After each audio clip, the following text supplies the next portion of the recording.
Nama Bambang Pamungkas kembali menjadi sorotan publik. Kali ini, Bambang Pamungkas diduga mencoret nama anak sulungnya, Jen Abel dari kartu keluarga, KK. Hal itu diketahui dalam video yang diunggah di kanal YouTube Cumi Cumi, Minggu, tanggal 8 Agustus tahun 2021. Pencoretan nama dari KK tersebut tanpa sepengetahuan Jen Abel. Dalam surat pernyataan yang dilihat Jen Abel, pria yang akrab disapa BP itu menyatakan dicoretnya sang anak dari kakak bertujuan supaya lebih mudah mengurus administrasi.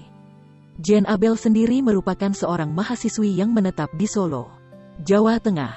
Oleh karenanya, Bambang Pamungkas bermaksud untuk memindahkan nama Jen Abel ke administrasi Solo.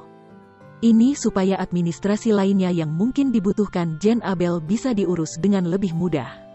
Kemarin aku ke Dukcapil Pemprov DKI.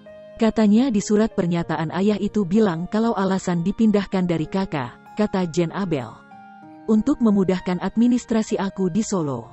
Karena aku kuliah di Solo, sambungnya.